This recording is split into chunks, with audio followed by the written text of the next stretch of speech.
Comenzamos con la clase del síndrome de intestino irritable.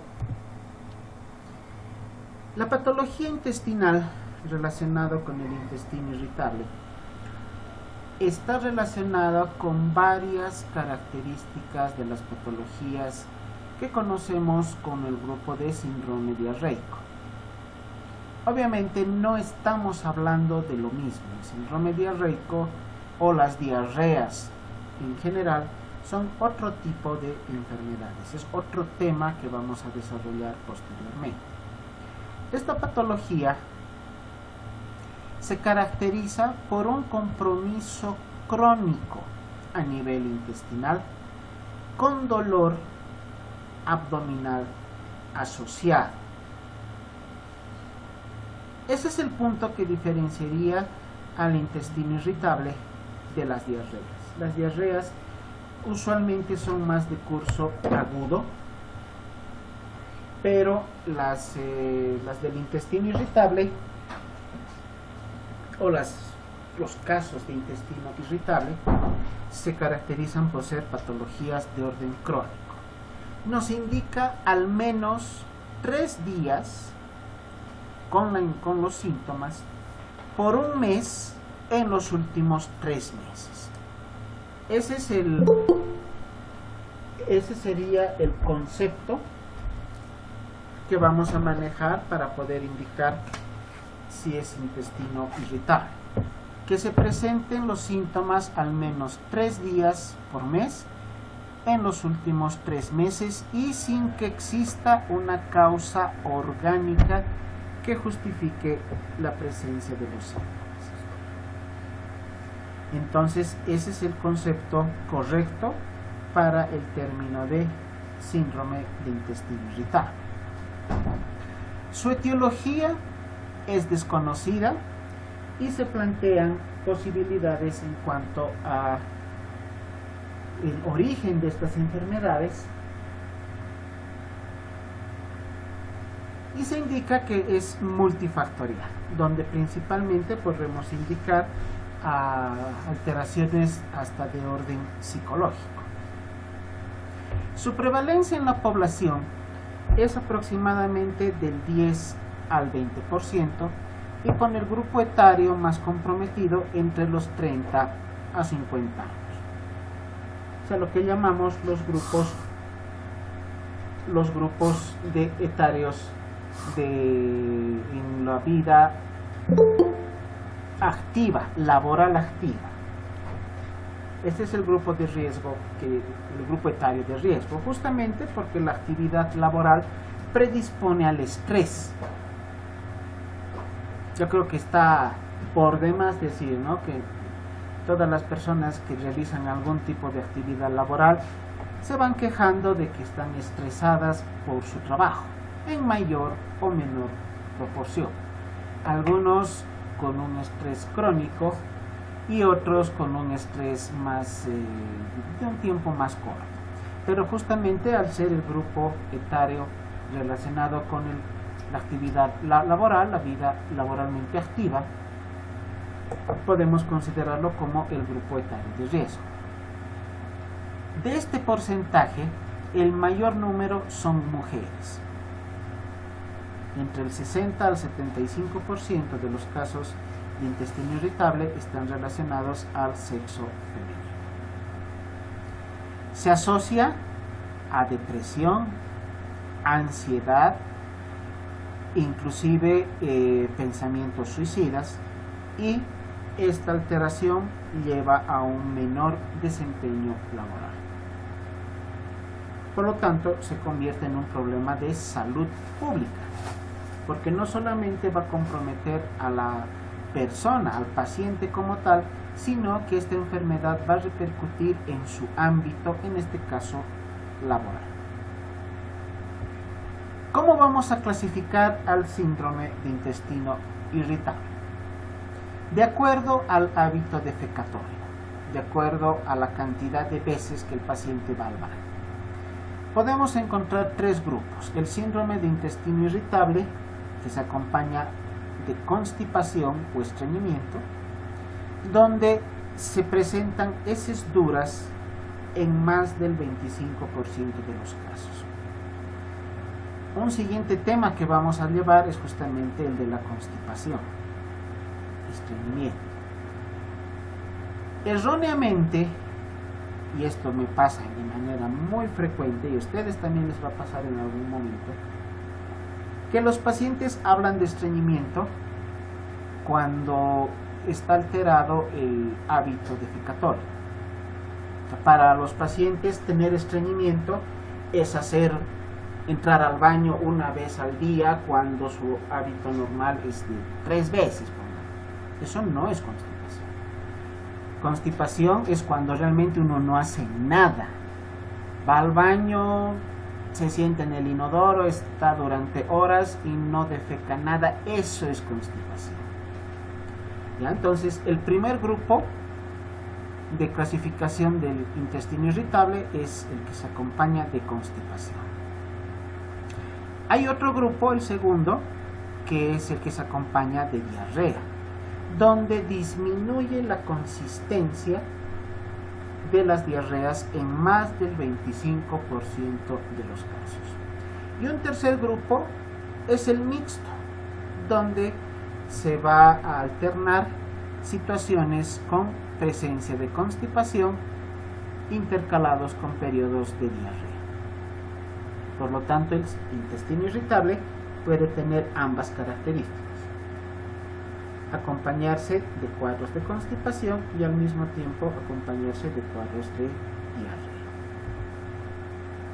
El cuadro clínico de un síndrome de intestino irritable se caracteriza sobre todo por la presencia de dolor abdominal de característica crónica. Para poder hablar de un dolor crónico debemos tomar en cuenta el tiempo de evolución de la presentación del síntoma. El dolor crónico será aquel que se presente por lo menos por más de 14 días continuos. Una persona que tenga dolor abdominal más de 14 días todos los días, ahí hablaríamos de dolor crónico. Más la presencia de hábitos intestinales alterados. Justamente lo que acabamos de mencionar, situaciones que se puedan presentar con episodios de diarrea o episodios de constipación. En este cuadro también se acompañan o pueden haber síntomas extraintestinales, además de los propios del aparato digestivo. Los síntomas gastrointestinales típicos son el dolor abdominal crónico, los hábitos intestinales alterados con diarrea o constipación y también la presencia de disfagia. Otros síntomas menos frecuentes que pueden acompañar al intestino irritable son la presencia del reflujo gastroesofágico, la sensación de saciedad alimentaria, dispepsia intermitente, náuseas que también pueden acompañarse de vómitos, dolor precordial, pero no de origen cardíaco, sino por inflamación a nivel esofágico. No estamos hablando de pirosis, estamos hablando de dolor en la zona, sobre todo retroesternal secundario a una posible esofagitis. También la presencia de meteorismo o flatulencia, que es la excesiva concentración de gases a nivel intestinal, y también la presencia de eructos.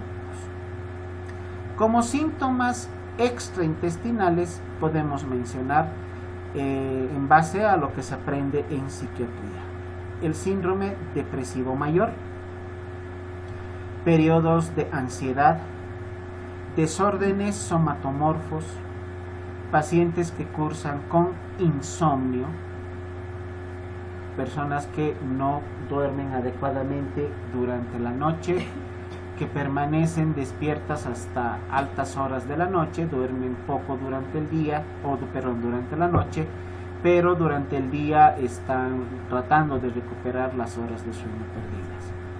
También la disfunción sexual, la disminución de la libido, y en mujeres la dispareunia. Y hemos hablado en algún momento en semiología de lo que es la dispareunia, ¿no? Un dolor que se presenta al momento de mantener relaciones sexuales. Esto en el sexo femenino. Otras manifestaciones extraintestinales del intestino irritable, también de menor presentación en cuanto al porcentaje de casos, las dismenorreas, poliurias o incremento en la frecuencia urinaria, la sensación de tenesmo vesical, esa urgencia urinaria, esa sensación que tiene la mujer de que debe ir al baño a orinar, pero una vez que está en el baño hace muy poco o no hace nada y con bastante dolor. Eso se llama tenesmo o urgencia urinaria o tenesmo vesical. Y en casos más raros, pero que se han descrito en la literatura médica, síntomas de asma, síntomas de broncoespasmo, que pueden acompañarse de cefaleas y mareos de presentación ocasional. Por lo tanto, en el intestino irritable debemos tomar en cuenta que se pueden presentar síntomas de origen intestinal y también síntomas de origen extraintestinal, donde el principal punto a tomar en cuenta es el síndrome depresivo mayor y estados de ansiedad. La fisiopatología de esta enfermedad está caracterizada por los siguientes puntos. La fermentación rápida por las bacterias intestinales que se encuentran a nivel del intestino delgado o sobre todo del colon, que se encuentra incrementada con un aumento en la producción de CO2 y metano. Las bacterias intestinales en condiciones fisiológicas producen la fermentación del alimento ingerido. Ya hablando del aparato digestivo, estaremos hablando del quilo. Esta fermentación producirá gas. Es el gas que normalmente todos producimos de manera fisiológica. Pero en el intestino irritable, esta fermentación se encuentra acelerada, por lo tanto habrá un incremento en la producción de gas, sobre todo CO2 y gas metano. Esto llevará a flatulencia excesiva, a meteorismo, aumento de la cantidad de gases que se presentan a nivel intestinal. El segundo punto de partida para entender la fisiopatología es el aumento de la osmolaridad a nivel intestinal, a nivel de la luz intestinal, que va a producir un incremento de la entrada de agua a la luz intestinal. La osmolaridad normal del organismo es de 300 miliosmoles en condiciones fisiológicas. Por esta excesiva fermentación bacteriana y sumado al consumo de algunos alimentos que los vemos acá en la lista de la parte superior, podemos indicar que aumenta la osmolaridad intestinal, lo cual producirá mayor cantidad de agua dentro de la luz intestinal. O sea, el agua de las células de la mucosa intestinal se deshidratan, eliminando el agua del espacio intracelular de la pared intestinal hacia la luz intestinal. ¿Qué va a producir esto? Aumento en la motilidad intestinal. Por un lado tenemos excesiva producción de gas, distensión abdominal, meteorismo, y por el otro tenemos un aumento en la motilidad intestinal. Estos dos factores producirán una distensión o un aumento de la luz intestinal. El diámetro de la luz intestinal aumenta, lo que llevará a inflamación y dolor abdominal. Esta es la fisiopatología, por lo tanto, del intestino irritable, donde los puntos principales son de orden metabólico, producción excesiva de gas, y por el otro lado un aumento excesivo de la osmolaridad a nivel de la luz intestinal. Para realizar un diagnóstico debemos tomar en cuenta los criterios de Roma son los criterios clínicos que actualmente se utilizan para poder diagnosticar esta patología. Y los criterios de Roma 2, porque existen los criterios Roma 1 que ya no se los utiliza, pero debemos tomar en cuenta criterios Roma 2. ¿Qué indica? Inicio de los síntomas por lo menos 6 meses antes del diagnóstico, como primer criterio. Segundo criterio, dolor abdominal recurrente, como hemos indicado, durante 3 días por mes en los últimos 3 meses. Y alguno de los siguientes puntos: alteración en frecuencia o variación de la forma de las deposiciones. Aquí podríamos englobar a los casos que cursan con constipación o los casos que cursan con diarrea. Ahora, existen otros criterios que se llaman criterios de Manning, que nos indican que para realizar el diagnóstico de intestino irritable debe haber dolor abdominal que mejora con la defecación. Es un dolor abdominal que se presenta, pero que cede cuando el paciente va al baño y elimina las heces fecales. Heces líquidas al inicio del dolor. Aumento del número de defecaciones al inicio del dolor, en los momentos en los cuales el paciente está presentando, en los días iniciales de la presentación de los síntomas. Presencia de distensión abdominal, sensación de evacuación incompleta, que se refiere a esa sensación que le queda al paciente de que a pesar de haber ido al baño y haber tenido deposiciones, parece que no hubiera sacado todo lo que hay en el intestino y se queda con ganas, como decimos vulgarmente. A pesar de que puede hacer esfuerzo, pujo, y ya no tiene nada que eliminar, el paciente queda con esa sensación de evacuación incompleta. Y también la expulsión de moco en algunas deposiciones. Estos son los criterios Manning, ya sea que usemos criterios Manning o los criterios de Roma 2, cualquiera nos sirven para poder llegar al diagnóstico. De estos dos criterios, el de Roma o los criterios de Roma son los que se usan con mayor frecuencia y son los más aceptados. Como hemos indicado ya previamente, el intestino irritable se presenta en 3 formas: con estreñimiento, con diarrea o mixto. Y en ellas el 25% de las deposiciones son las que presentan la alteración. Cuando hay estreñimiento, heces duras, las heces caprinas que les decimos, ¿no? Las heces que se parecen a las deposiciones de la cabra, redondeadas, pequeñitas, eso se llaman heces caprinas, o heces en bolas, donde la presentación de las deposiciones debería ser por lo menos del 25% con esas características. En los casos de diarrea, la diarrea debe ser líquida o semilíquida, también en el 25% de los casos. ¿A qué llamamos diarrea líquida? Aquella que es como el agua. En cambio, la diarrea semilíquida es aquella que pierde consistencia. No es ni sólida ni líquida, es un punto intermedio. Esa diarrea que se presenta como una diarrea pastosa, semipastosa, abundante, pero que no llega a ser completamente líquida. A eso llamamos las diarreas semilíquidas.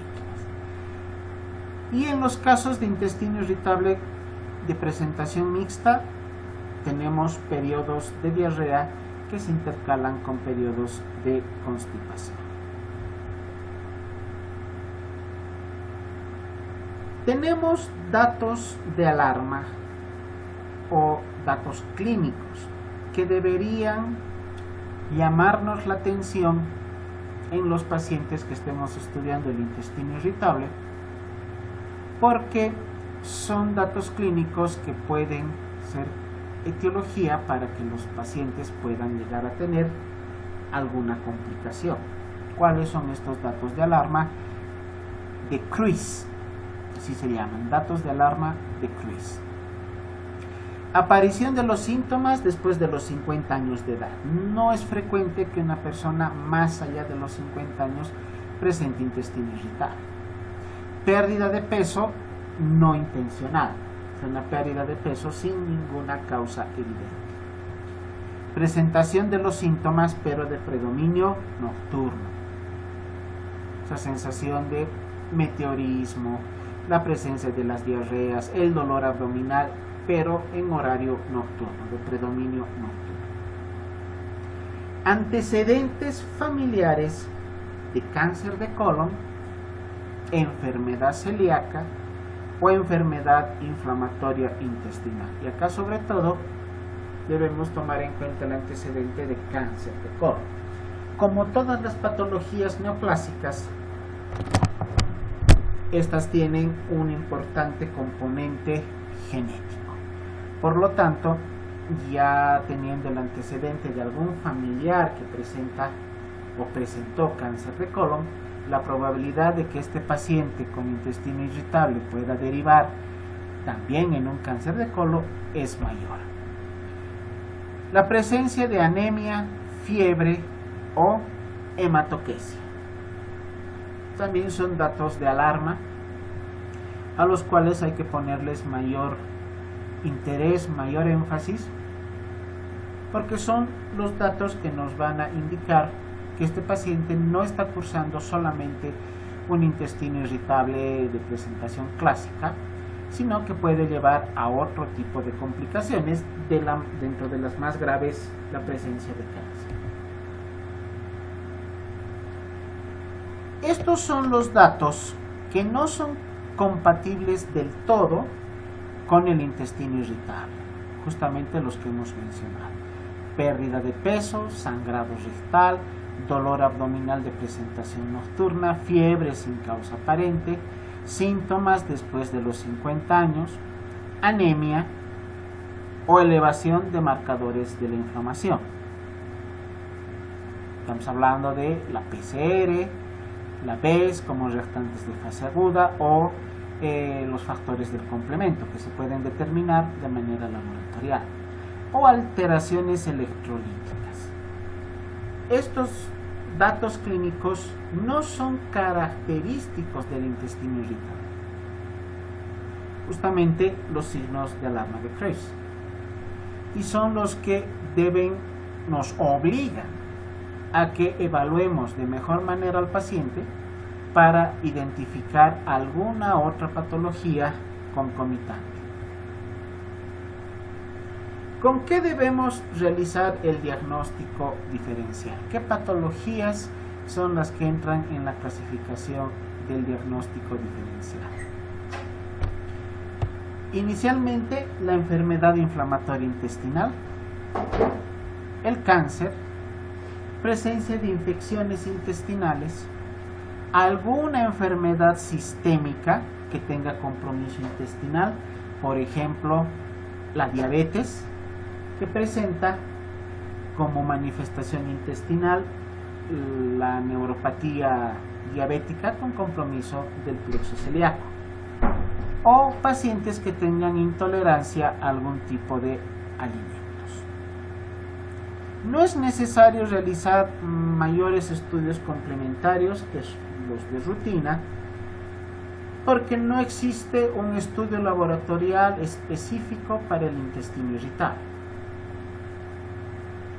Solamente realizar algún otro estudio cuando estemos ante la presencia de los signos o datos de alarma, para tratar de identificar alguna otra posible patología como causal de los síntomas. Ahora, todos los pacientes en los cuales tengamos la presencia de estos signos de alarma, podemos realizar un hemograma completo, una química sanguínea, donde podamos solicitar pruebas funcionales hepáticas, amilasa para identificar función del páncreas, función o pruebas funcionales renales, pruebas de función tiroidea, un coprocultivo para descartar una posible etiología infecciosa, un coproparasitológico para descartar una posible etiología parasitaria y una rectosigmoidoscopía o colonoscopía, una endoscopía digestiva baja. La endoscopía nos servirá para poder identificar sobre todo neoplasias, pero también nos sirve para poder identificar presencia de pólipos, presencia de fisuras, zonas sangrantes, procesos inflamatorios a nivel del colon como la colitis. Entonces este estudio complementario también podrá ser solicitado en los casos en los cuales identifiquemos los signos de alarma. ¿Cómo se hace el tratamiento? Como ven acá, nos indica que no existe un medicamento específico para el tratamiento del intestino irritable. No hay un tratamiento directo para la enfermedad. El tratamiento está dirigido sobre todo a tratar el síntoma predominante.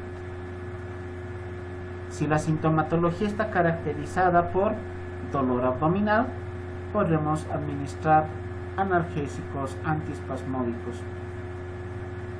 Si se caracteriza por la presencia de diarreas que no son de origen infeccioso, descartando que son de origen infeccioso, podemos administrar medicamentos antidiarreicos, como la loperamida, que corta las evacuaciones frecuentes. Por el contrario, si el síntoma predominante es la constipación, ahí ya podremos usar laxantes o los famosos enemas evacuantes.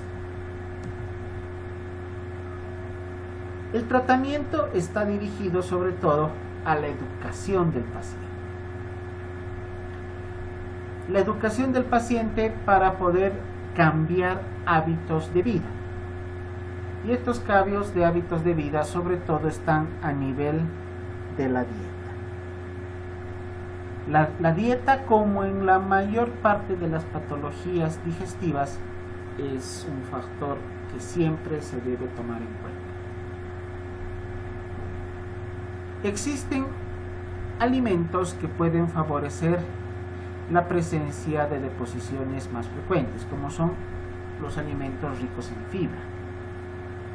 Los alimentos que tienen un alto contenido de fibra favorecen una formación de un bolo fecal mayor o de mayor volumen,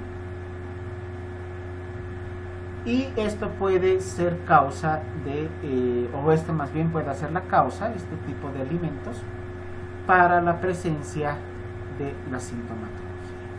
El estilo de vida. Hemos indicado inicialmente que un factor principal para la presencia de esta patología es la presencia de alteraciones de orden psicológico, depresión, ansiedad. Si está relacionado con su actividad laboral, si está relacionado con su actividad familiar, situaciones de orden monetario, económico, no sé, cualquier motivo que pueda ocasionar alteraciones de estas características tendrán que ser modificadas. Es tan difícil realizar este cambio de los estilos de vida como decir al paciente: ¿sabe qué?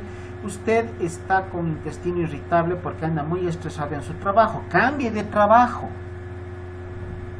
Cambie su actividad laboral, dedíquese a otra cosa. Esos son los puntos más difíciles de poder solicitar a un paciente. A ver, pongámonos en el lugar del paciente. Si nos indican que para tratar una de nuestras enfermedades debemos cambiar de trabajo, de nuestra actividad que hemos realizado durante años, resulta prácticamente imposible. Es como pedirle a un paciente que por tener eritrocitosis, por vivir en la altura, debe irse a vivir a un lugar más bajo. pedirle a una persona que cambie su vida, que cambie su casa, sus vecinos, su actividad para irse a vivir a otra ciudad es muy difícil, es imposible que el paciente cumpla esa situación. Por lo tanto, en el intestino irritable, en el síndrome de intestino irritable, el llegar a que el paciente pueda llegar a cambiar este estilo de vida, que es el que está ocasionando las alteraciones de orden psicológico y emocional, se convierten en una piedra en el zapato del médico, porque lamentablemente es muy poco lo que podemos realizar en ese sentido. Debemos también tomar en cuenta, aquí ya hemos puesto la evaluación de los hábitos de vida, la alimentación, el ejercicio es otro punto a tomar en cuenta. Pacientes que son muy sedentarios, personas que se la pasan todo el día en actividad de oficina, sentados en un escritorio, realizando su trabajo a través de una computadora o tal vez una actividad en la casa con las mismas características, donde la actividad física es nula. Ningún extremo es bueno, ni el deporte en exceso es bueno, ni tampoco no hacer deporte o alguna actividad física tampoco es bueno. Pero debemos también orientar a nuestro paciente en la modificación de esos puntos, de sus hábitos de vida. Debemos también educar al paciente para que el paciente entienda, logre entender que esta es una enfermedad crónica, que la va a acompañar durante muchos meses o años de su vida. Yo recuerdo el caso de un paciente que ha debido estar, ¿cuánto? Unos 6 años, 6, 7 años más o menos con la enfermedad. Le costó mucho aceptar que tenía una enfermedad crónica, que tenía una enfermedad que a pesar del tratamiento, más que todo sintomático, no se iba a liberar de esa enfermedad, iba a estar acompañándola toda su vida. Es lo mismo que lo que nos pasa cuando atendemos a los pacientes diabéticos en el consultorio de medicina interna. El poder indicarle a un diabético que lamentablemente es una enfermedad que va a estar de por vida y que nunca se va a curar es un shock para el paciente. Entonces debemos tratar al paciente también en el ámbito psicológico. Nosotros como médicos también debemos practicar psicología que aprendemos en la facultad. Por lo menos conocimientos básicos de cómo encarar a un paciente que tenga una enfermedad crónica, como el caso del intestino irritable, que puede estar muchos años presente junto con el paciente. Pero indicarle que es una enfermedad benigna. Es una enfermedad benigna, a menos que se presenten los factores de riesgo que hemos visto previamente. Esos factores de riesgo ya pueden o deberían preocuparnos, y obviamente hay que manifestar esta situación al paciente porque tiene todo el derecho de saber qué es lo que tiene y qué es lo que puede pasarle, y debemos mencionarle que por la presencia de sangre en heces, por la presencia de fiebre o por los antecedentes de cáncer digestivo en la familia, él puede llegar a presentar también patologías secundarias al intestino irritable. Pero a menos que se presenten esos síntomas, la enfermedad tiene un carácter benigno.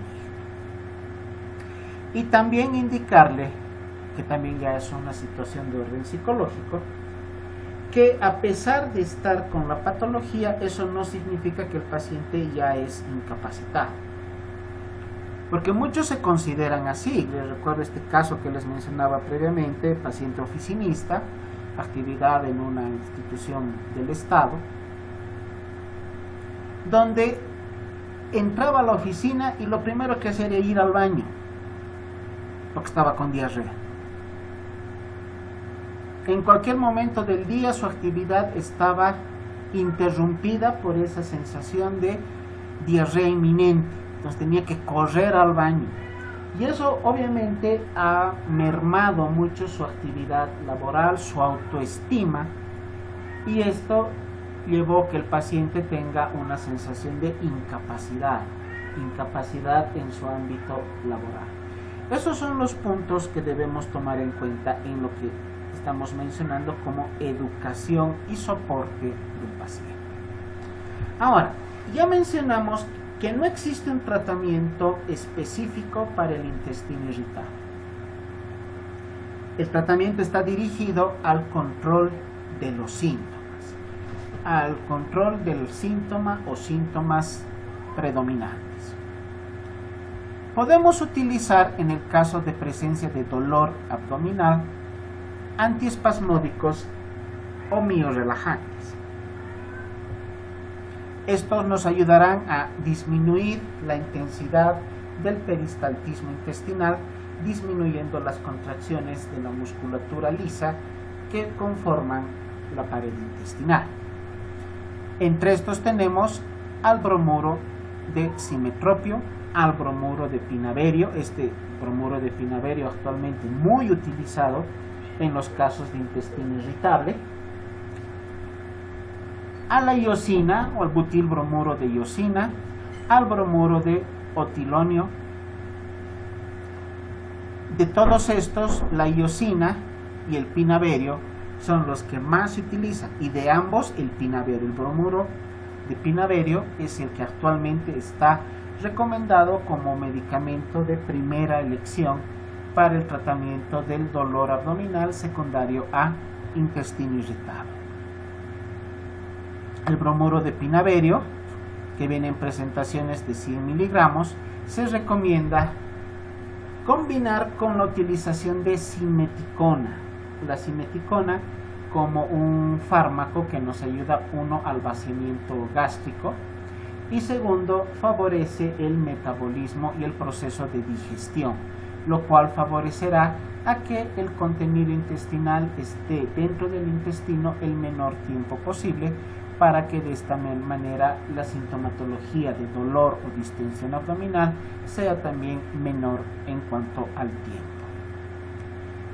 Los antagonistas HT4, que son medicamentos no muy conocidos, también muy poco arraigados en la farmacología actual que utilizamos, pero tenemos al tegaresod. Este medicamento mejora los síntomas de distensión abdominal, disminuye esa sensación de distensión abdominal tan molesta en el paciente, y es tan efectivo este medicamento que desde el primer día ya el paciente ya siente mejoría en cuanto a esta sintomatología.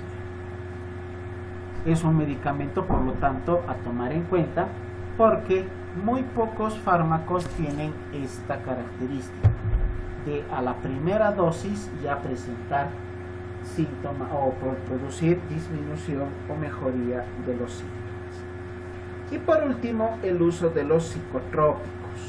Si es una patología que tiene un gran componente emocional, de alteraciones de orden psicológica y hasta psiquiátrica, debemos tomar en cuenta y poner en el esquema de tratamiento a los antidepresivos. Aquí tenemos una gran variedad de antidepresivos, desde la fluoxetina, que es la más usada actualmente, la fluoxetina, que disminuye esa sensación de ansiedad, de miedo, temor, depresión, tristeza. Se le llama vulgarmente, ¿no?, la pastillita de la felicidad, porque realmente a las personas que están con un estado depresivo muy importante les cambia rápidamente el estado emocional, sacándolos de esa situación de depresión. Otros fármacos que podemos usar son los antidepresivos tricíclicos, como la amitriptilina, la imipramina y la desipramina, pero a dosis bajas. Sobre todo la amitriptilina, la imipramina se utilizan en casos de neuritis, porque son del grupo de los neuromoduladores, también se los considera dentro de ese grupo farmacológico para tratamiento de casos de neuritis, sobre todo de tipo periférica, como es la neuritis diabética, la neuritis posherpética o las neuropatías periféricas crónicas. Por lo tanto, el tratamiento, como vemos, sigue siendo sintomático. Si el paciente presenta distensión o dolor abdominal, dar algunos de los fármacos que estamos mencionando, pero siempre combinar con psicotrópicos, un antidepresivo en los casos que sean necesarios.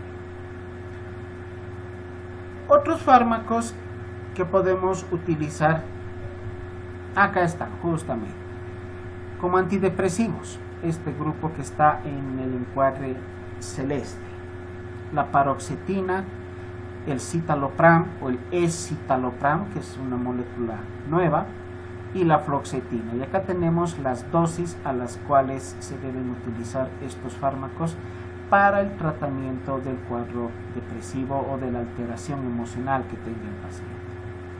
En casos que cursan con estreñimiento, estimulantes de la secreción intestinal, tenemos al lubiprostón y la linaclotida, cuyas dosis son pequeñísimas,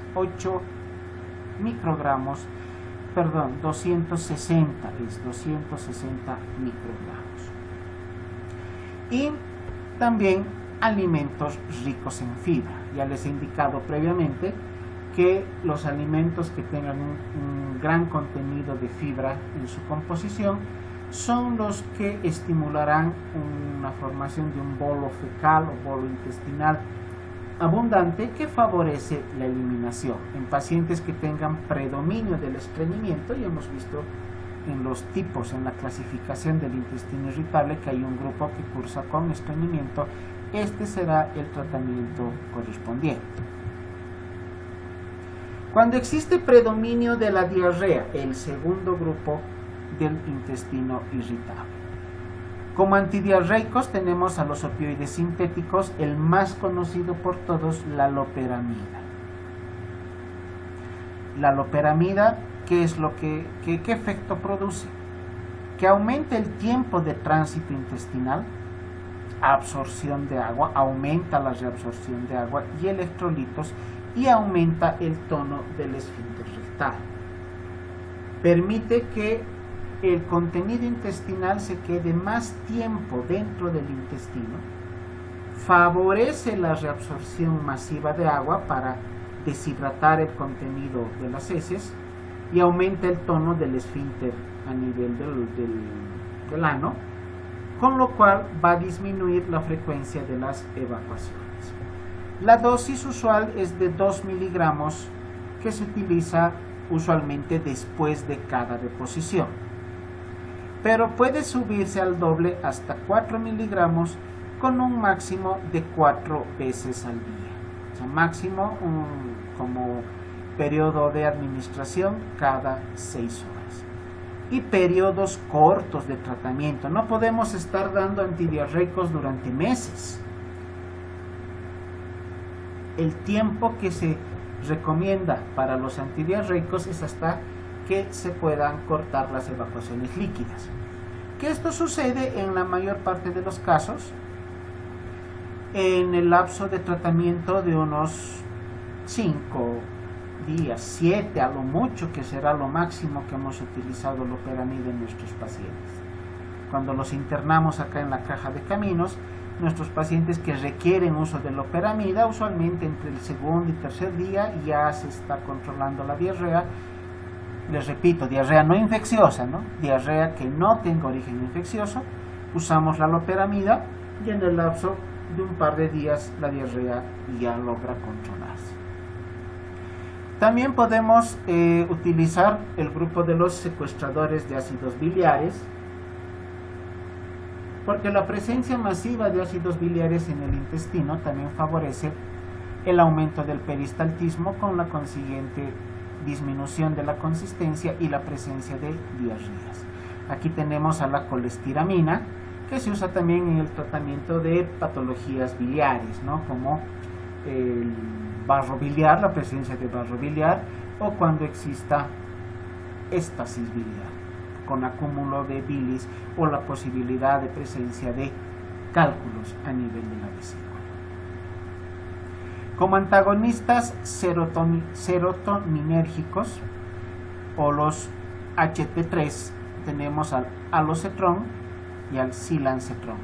Estos van también a favorecer la disminución del peristaltismo intestinal, produciendo una disminución de las evacuaciones diarreicas. Nuevamente los antidepresivos tricíclicos y los antibióticos, pero intraluminales.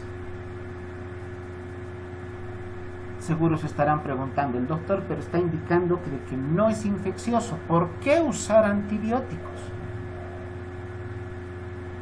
Estos antibióticos intraluminales se los llama así porque una vez que el paciente los consuma vía oral, no se reabsorben.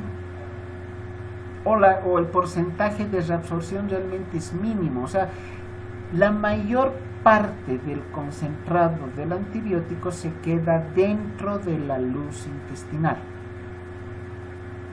No se absorbe y no pasa a circulación sistémica.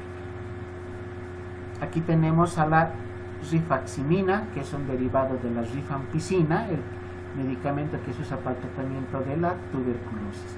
Este medicamento es el que se menciona en la mayor parte de la bibliografía que tenemos a disposición, pero este fármaco no está disponible en nuestro país.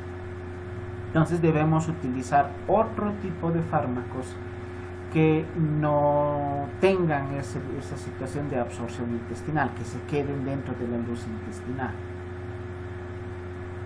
Y uno de ellos es la streptomicina, también dentro del grupo de los fármacos para el tratamiento de la tuberculosis. ¿Para qué damos este tratamiento? Si el antibiótico se queda dentro de la luz del intestino, actuará dentro de la luz del intestino. No va a pasar a vía sistémica y no va a pasar a circulación. Se queda dentro de la luz del intestino.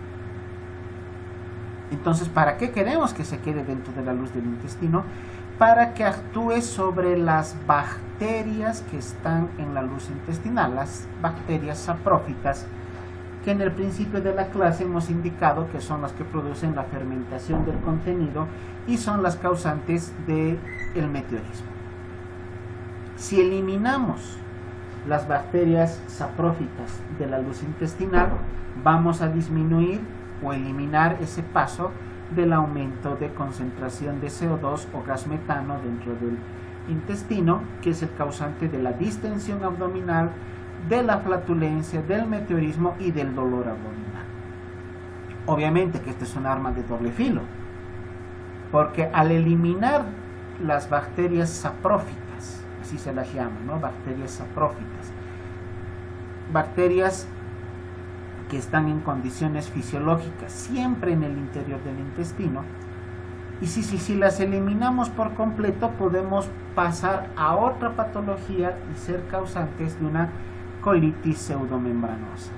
O sea, por eso es un arma de doble filo. Podemos mejorar el intestino irritable, pero si lo utilizamos indiscriminadamente y lo utilizamos por periodos largos de tiempo, el paciente ya va a presentar otra patología, que es la colitis pseudomembranosa, una enfermedad a nivel del colon donde la mucosa intestinal se desprende así como pequeñas hojitas, como pedazos de mucosa que se van desprendiendo permanentemente.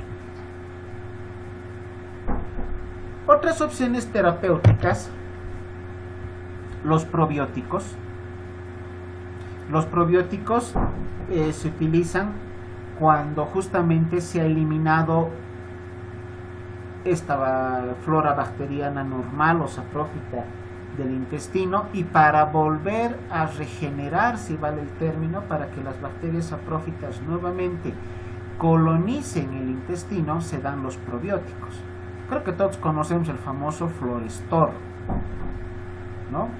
Compuesto farmacológico que erróneamente en las farmacias lo venden como antidiarreico.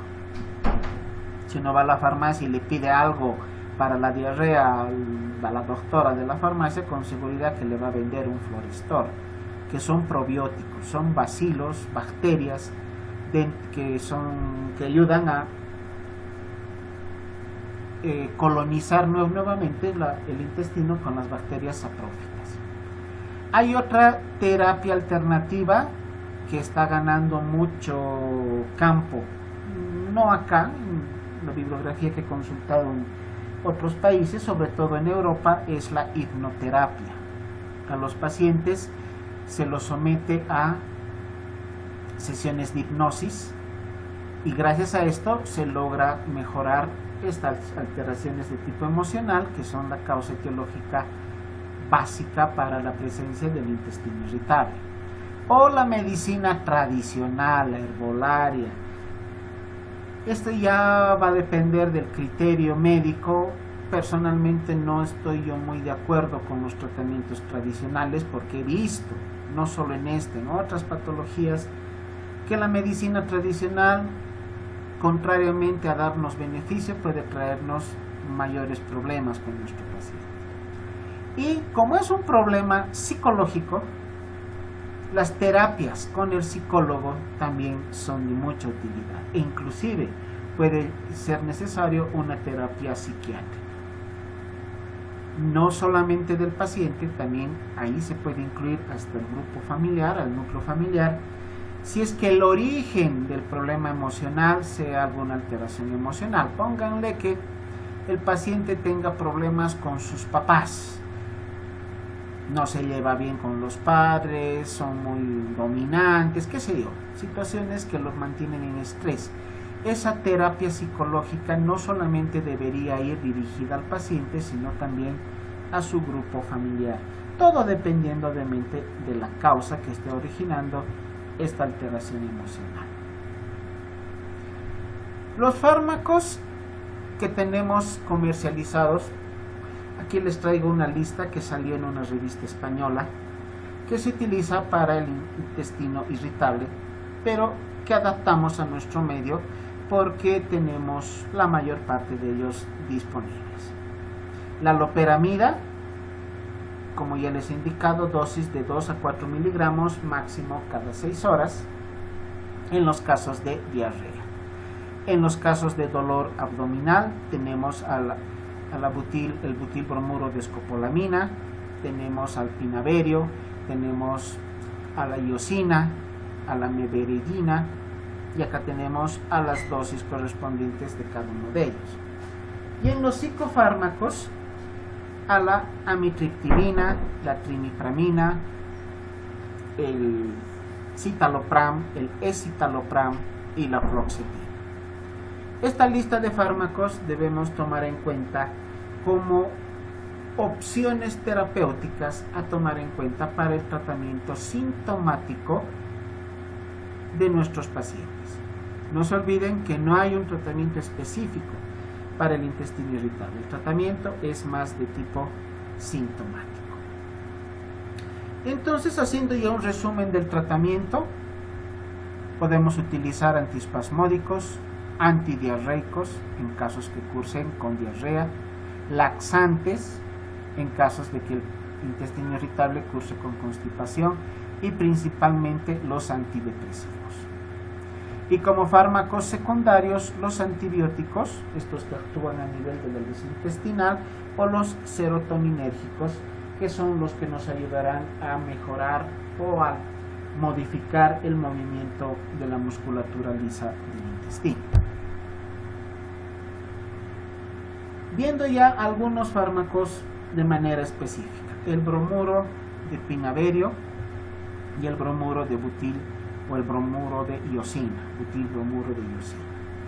Las dosis del pinaverio 100 miligramos cada 8 o cada 12 horas, de 2 a 3 veces al día. Y de la iosina 10 miligramos cada 8 horas. ¿En qué casos se utilizan? Como un manejo inicial sintomático del dolor abdominal. Se debe utilizar con antidepresivos. Se puede también combinar con dimeticona o simeticona, ya les he explicado la causa para esto. o se puede combinar también con la loperamida o el plántago. El plántago también es un fármaco reciente, deben ser unos 3 años, 4 años tal vez que ha salido este fármaco, que está también indicado como un antidiarreico, pero para los casos de intestino irritable. El efecto que van a tener los antidepresivos, mejorar los síntomas globales. Al disminuir el estado alterado emocional que tiene nuestro paciente, toda la sintomatología automáticamente va a ir disminuyendo de manera progresiva, sobre todo el dolor y la distensión abdominal. La característica de los antidepresivos a usarse en el intestino irritable es que las dosis y el tiempo de utilización debe ser menor que los casos de depresión que trata el psiquiatra. Siempre se debe estar aplicada a la escala de ansiedad de Hamilton. Esta es una escala que se aprende en psiquiatría para poder catalogar a los pacientes en grados de ansiedad. Desde la ansiedad leve hasta la ansiedad severa hay algunas variables que se toman en cuenta para poder catalogar y clasificar a los pacientes, y en base a esta clasificación poder programar el tipo de antidepresivo y el tiempo que vamos a utilizar con el antidepresivo. Antibióticos, ¿cuáles se deben usar? Los no absorbibles, estos que les he mencionado, que actúan directamente en la luz intestinal sin pasar a vía sistémica. ¿Cuándo está indicado? Cuando no hay control con otros medicamentos ante la persistencia de la diarrea. Y podemos utilizar la rifamicina, eso no tenemos en el medio, pero sí en lugar de la rifamicina, la streptomicina o la neomicina, que también la tenemos acá en la comercialización farmacológica en el país. Tiempo de administración entre 10 y un máximo de 14 días. Y el tratamiento no farmacológico principalmente debe estar dirigido a control de la dieta. Tal vez, y esto es una opinión personal, que el tratamiento dietético, modificación de los hábitos alimenticios del paciente, son más importantes que el mismo uso de los fármacos. Consumo de alimentos bajos en carbohidratos, consumo de alimentos ricos en fibra, restricción de muchos tipos de alimentos como son el consumo de condimentos, picantes, muy arraigados en la alimentación que consumimos en el país, y el uso de los probióticos. Estos probióticos que van a, en algún momento necesario, cuando se haya eliminado en exceso la flora bacteriana, nos ayudarán a regenerar a las bacterias saprófitas del intestino. ¿Qué alimentos se debe evitar consumir? Esta es la pregunta que el paciente nos va a realizar. Doctora, ¿y ahora qué voy a comer? ¿O qué es lo que no puedo comer?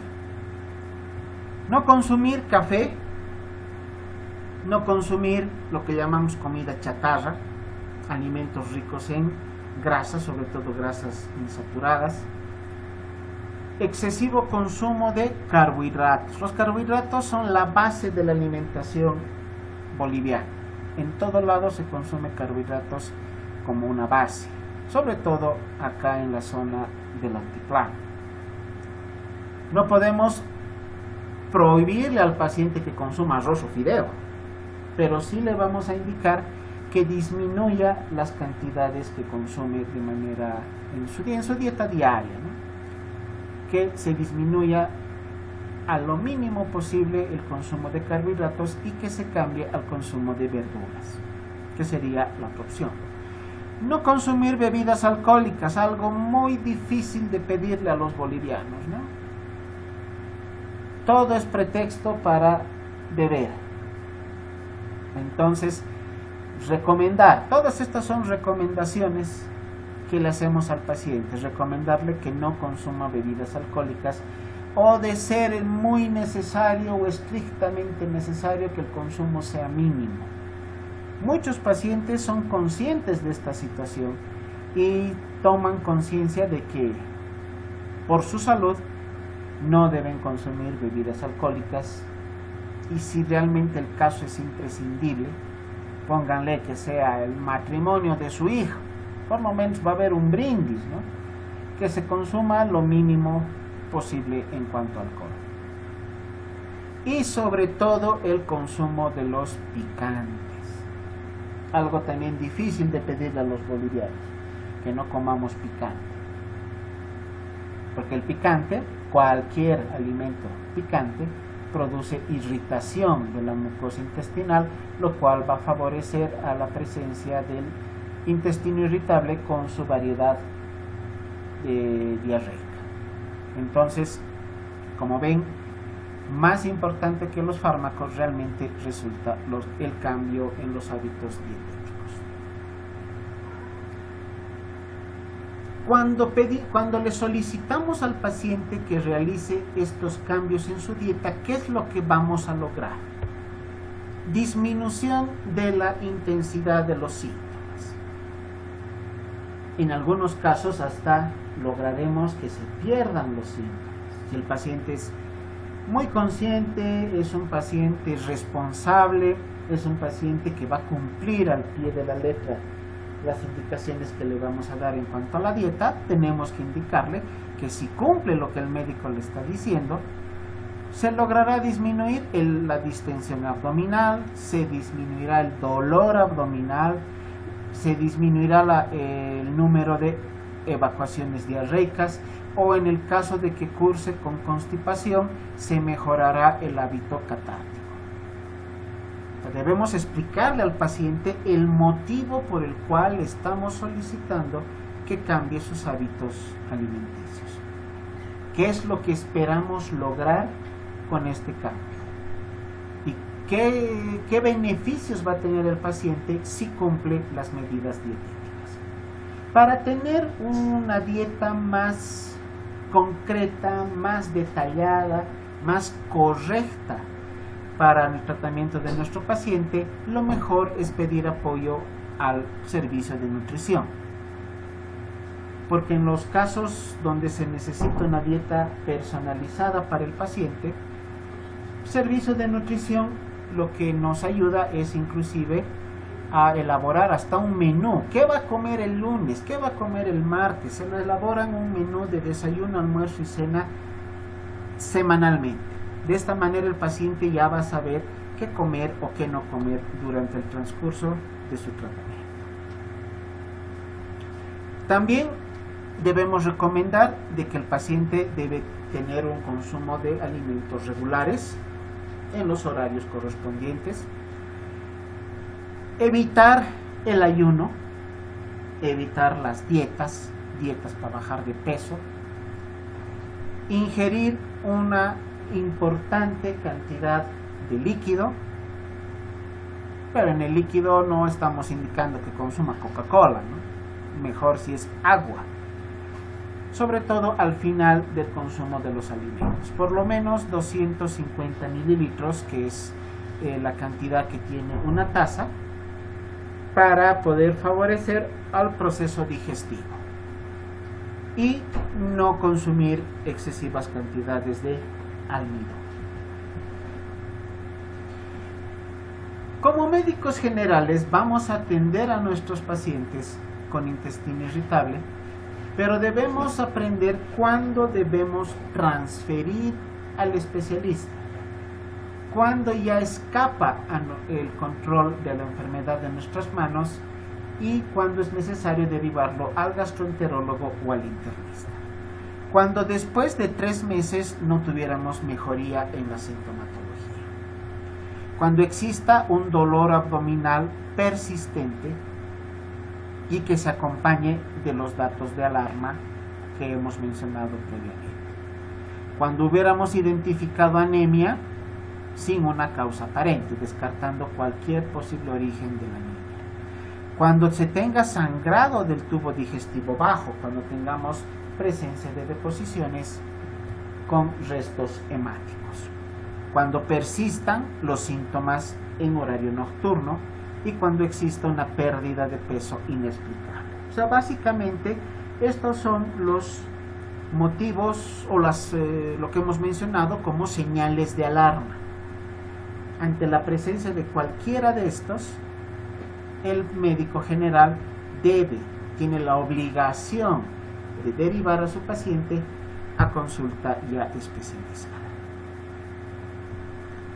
También cuando se tenga un uso reciente de antibióticos que no mejore la sintomatología, cuando los síntomas aparezcan después de los 50 años, ante la presencia de la enfermedad inflamatoria intestinal o la enfermedad celíaca, y principalmente cuando el paciente presente persistencia de síntomas a pesar del tratamiento que hubiéramos estado practicando y que tenga antecedentes de cáncer colorectal, antecedentes familiares. Este también, o esta lista que estamos mostrando acá, también es la que nos obliga a referir al paciente a la consulta especializada. ¿Y cuándo vamos a referir al psiquiatra? Si es un paciente que tiene alteración psicoemocional en el ámbito psicológico o psiquiátrico, ya para el uso de los antidepresivos, solo maneja el psiquiatra. El psicólogo no maneja fármacos. El psicólogo se encarga de hablar, hacer la terapia, ¿no? Terapia psicológica, pero es en base a charlas que tiene con el paciente. Ya el uso de los antidepresivos, ya como tratamiento farmacológico, está en manos del psiquiatra. ¿Cuándo derivamos al psiquiatra? Cuando el paciente presenta los síntomas abdominales y además persisten los síntomas de ansiedad y depresión. Si ya hubiéramos utilizado algún fármaco antidepresivo, utilizar una fluoxetina no es nada del otro mundo. Pero si ya hubiéramos iniciado un tratamiento antidepresivo y el paciente no mejora, ahí debemos referir al psiquiatra. La contrarreferencia, cuando el paciente vuelve del especialista al médico general. Cuando vuelve de especialidad a primer nivel, cuando el paciente ya ha sido tratado y se han controlado los síntomas principales, se ha descartado cualquier otro tipo de patología concomitante, se ha logrado el control de la sintomatología y se deriva, por lo que se llama la contrarreferencia, nuevamente a primer nivel para el tratamiento con el médico general para que haga el seguimiento correspondiente, porque ya hemos indicado de que estos pacientes van a requerir un tratamiento de muchos meses. También quiero mostrarles este algoritmo que nos indica cómo realizar el tratamiento del paciente para tener un recuerdo más para poder diagnosticar a nuestros pacientes. Se diagnostica el síndrome de intestino irritable en base a los criterios de Roma II, que ya los hemos mencionado, donde tenemos el tratamiento farmacológico, que en los casos de diarrea, uso de pinaverio, butilbromuro de iosina o loperamida. Y cuando cursan con constipación, también se puede usar el pinaverio, el plántago xylum o el plántago ovata, que es la otra variedad, y el butilbromuro de iosina en casos de dolor cólico. Y el tratamiento no farmacológico, retirar alimentos de la lista que hemos mencionado, picantes, café, grasas, disminuir la cantidad de carbohidratos y sobre todo el consumo del alcohol. Hay una respuesta favorable al paciente después de 4 a 6 semanas. Si la respuesta es positiva, se continúa con el tratamiento farmacológico. Si no hay una respuesta favorable mínimamente después de un mes, recién agregar el tratamiento antidepresivo. Si la respuesta sigue siendo negativa después de otras 4 a 6 semanas, entonces debemos descartar la presencia de una posible enfermedad orgánica. Ya no tanto como un origen emocional o psicológico o alteración psiquiátrica, sino que posiblemente estemos con una patología de tipo orgánico, lo cual nos obliga a reestudiar al paciente, hacer una reanamnesis, volver a examinar al paciente, volver a solicitar algunos estudios complementarios y más específicos para descartar alguna patología que posiblemente se nos hubiera pasado por alto.